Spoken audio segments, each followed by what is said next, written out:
Today, we're going to be using tissue paper, so grab that and let's get started.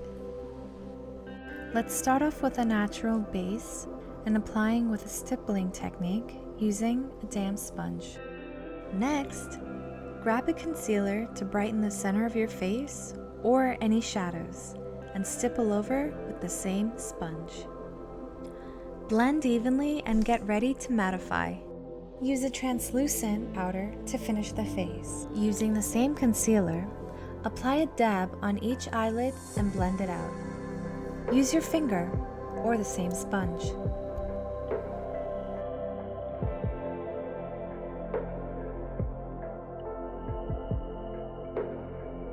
I'm lightly defining my brows to fill in sparse areas. If you're doing the same, make sure to blend it out to give it a soft, less harsh look.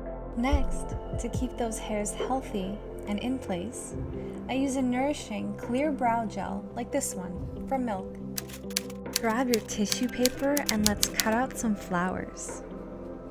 I chose the simple daisy shape, but pick a shape, it's up to you. We're having fun with it.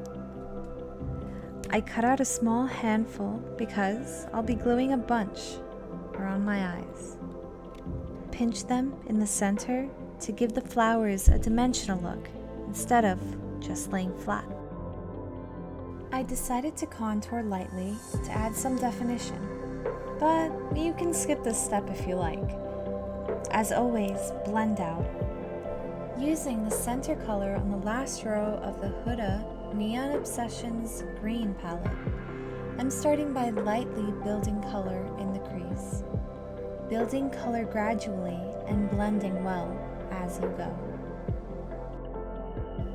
I'm using the first color in the Lime Crime XL2 palette, a darker shade of the same family. With this darker shade, stay within the lighter base we first put down. This allows for a soft, gradual color application with depth. Next, using a flat, small eyeshadow brush, go in with this color to add even more depth to the crease.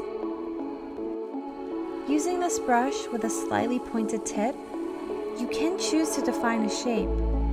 Here, I'm going for something of a cat eye.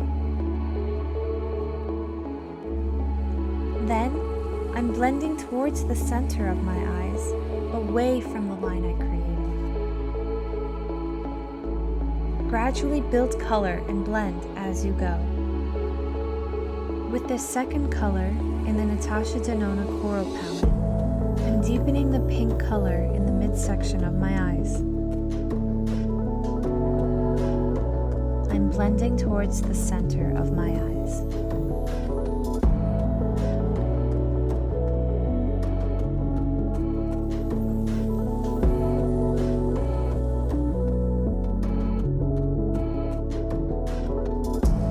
White base is the best choice for a neon cut crease, like this one from NYX. It allows the color to sit on a blank canvas so you can see its true, vivid color. Start from the inner corner of your eyes, close to the tear duct, and follow the crease line to the midway point of your eyes. You'll want to overline the crease a little bit so the color doesn't smudge when you open your eyes. Take your time here. And don't tug at the skin. You want to create a smooth line here, so draw a line and pat the brush where you can't. For a smooth transition to the cut crease color, I will use the same color from the Natasha Denona palette to connect the outer middle color with the white base. This is where we will start putting on the bright neon onto the white base. I'm using a densely packed brush because it helps build color where you want it. Fill in all the white areas of the cut crease. When you get to the center of your eye, where the colors meet, blend well between the green and pink. I decided to do my favorite, winged liner. I'm starting the vines from the edge of my hairline, leading to the center of my face. Think of these vines almost like upside-down tree branches or smooth thunderbolts.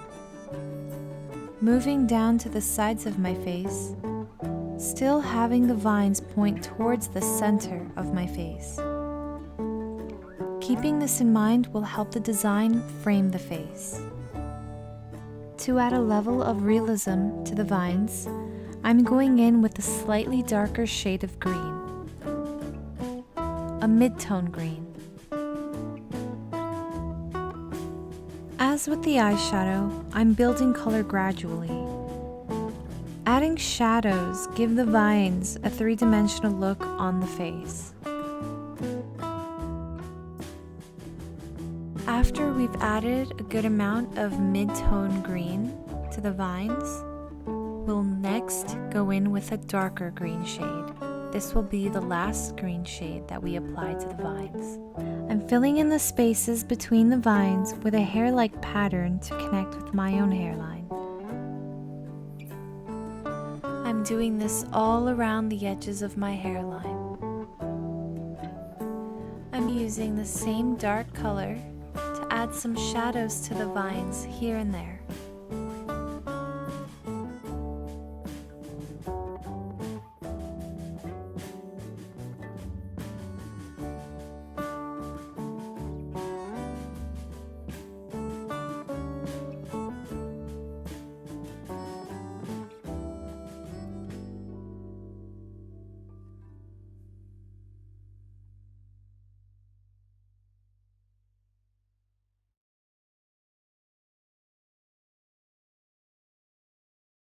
Next, we'll take our pre-cut flowers and start gluing them.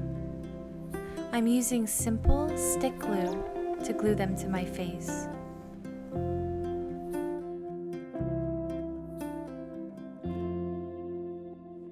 Instead of concentrating in one area, you'll want to disperse the flowers evenly throughout the face, throughout the design.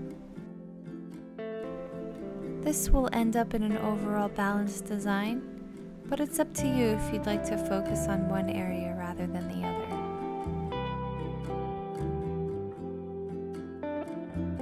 I'm just sticking on flowers in areas where I think will be flattering for my face.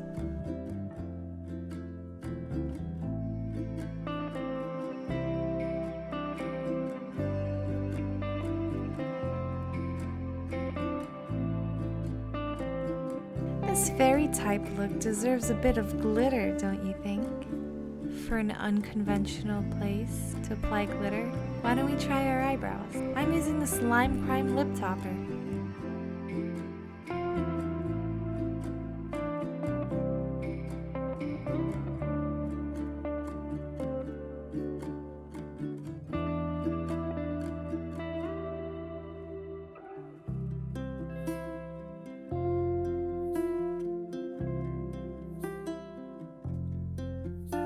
It's even great for the inner corners of your eyes.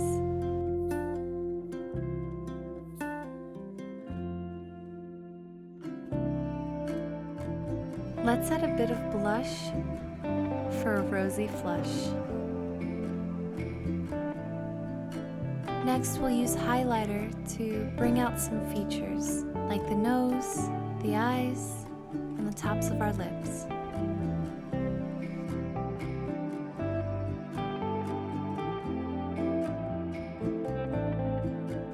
To finish off our look, we'll apply some lashes.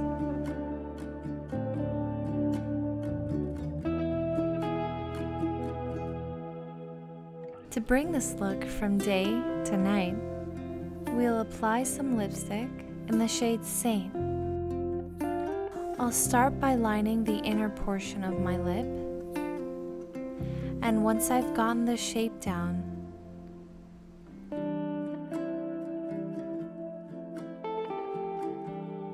I'll go slightly over the shape, past the natural lip line, to overline my lips slightly.